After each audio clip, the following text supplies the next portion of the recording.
लेकिन आज हम स्पेशली बात करेंगे शेंगेन की कंट्री फ्रांस के बारे में।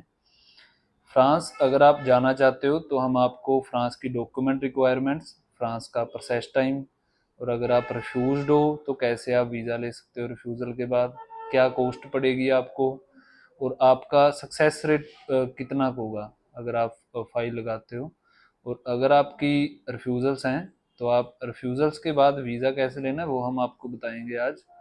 तो मैं अमन, आज हम बात करते हैं फ्रांस की।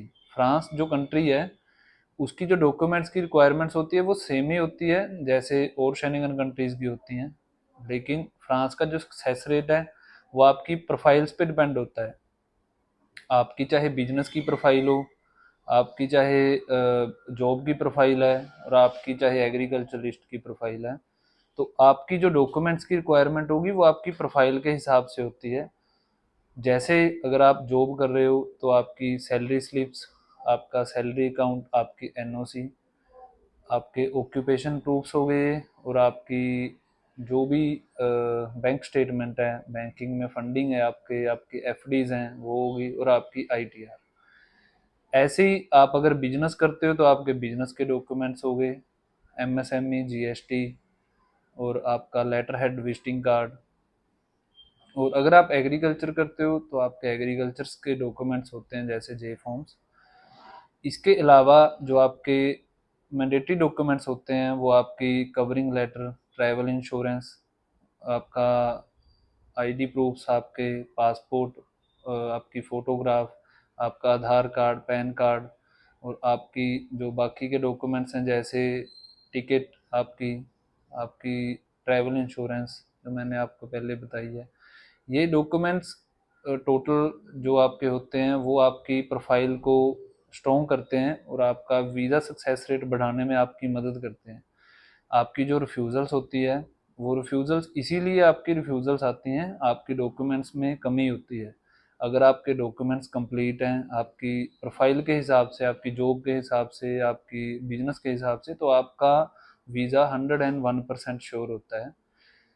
आपकी ऑक्यूपेशन, आपकी बैंक स्टेटमेंट, आपकी आईटीआर, ये तीनों चीज़ों को मैच करके आपके जो एम्बेसी होती है वो आपकी इन तीनों चीज़ों को देखती है। उसके बाद आपका वीज़ा फाइनल होता है कि आपको वीज़ा एम्बेसी ने देना है या नहीं देना है, आपको एम्बेसी को सेटिस्फाई करना होता है। तो अगर आप फ्रांस जाना चाहते हो उसका मैं आपको प्रोसेस टाइम भी बता देता हूँ। जैसे अगर आप फ्रांस का वीज़ा अप्लाई करते हो तो सबसे पहले आपको आपकी वीएफएस की अपॉइंटमेंट लेनी पड़ती है। वो आप किसी भी स्टेट में रहते हो इंडिया की, जहाँ आप किसी भी और अनदर कंट्री में रहते हो जैसे दुबई, यूके, जहाँ कनाडा, जहाँ ऑस्ट्रेलिया, आप कहीं भी रहते हो तो आपको अपॉइंटमेंट वीएफएस की लेके जितने दिन की आपकी अपॉइंटमेंट मिलेगी उतने दिन में आपकी प्रोफाइल रेडी हो जाती है, और आपकी प्रोफाइल को रेडी करके आप अपनी फाइल को सबमिट करवा के वीएफएस ऑफिस में, उसके बाद आपको आपका वीज़ा रिसीव हो जाता है। आप अपने कुरियर एड्रेस पे, आपके होम एड्रेस पे आपका पासपोर्ट रिसीव कर सकते हो, मंगवा सकते हो बाय कुरियर। इसके अलावा आपका टोटल प्रोसेस टाइम होता है सबमिशन के बाद आप 15 या 20 दिन में मैक्सिमम आपका वीज़ा आ जाता है स्टैंपिंग होके। और अगर हम बात करें आपके सक्सेस रेट की, सक्सेस रेट मैंने पहले ही बताया आपको कि आपकी प्रोफाइल पे डिपेंड करता है आपका सक्सेस रेट। अगर हम आपकी अच्छी प्रोफाइल एम्बेसी को देंगे प्रिपेयर करके, रेडी करके, तो आपका वीज़ा 101% आता ही आता है। अगर हम कॉस्ट की बात करें तो बड़े नॉमिनल कॉस्ट में आपका वीज़ा अप्लाई हो सकता है। जैसे अगर हम टोटल कॉस्ट की बात करें तो आपका जो एम्बेसी फीस होती है वो आपकी सिमिलर ही होती है सभी शेंगन कंट्रीज़ की, जैसे 7-8 हज़ार के करीब। किसी कंट्री की 7000 होती है, किसी की 7200, किसी की 8000। और अपॉइंटमेंट चार्जेस वो थोड़े डिफरेंट होते हैं, वो आपके 1700-1800 लेके 1700 से लेके आपके 2200-2500 तक होते हैं, 2500 तक। और इसके अलावा आपका इंश्योरेंस हो गया, ट्रैवल इंश्योरेंस, और आपकी एम्बेसी फीस, इन चीज़ों को सभी को प्लस करके आपका टोटल 20 या 25 हज़ार में आपका वीज़ा अप्लाई हो जाता है। बीच में ही आपकी जो एजेंट की फ़ीस है, फाइल प्रोसेसिंग फ़ीस है, वो भी इंक्लूडेड है। आप इतनी फ़ीस में अपना शेंगेन का वीज़ा अप्लाई कर सकते हो, फ्रांस का वीज़ा अप्लाई कर सकते हो।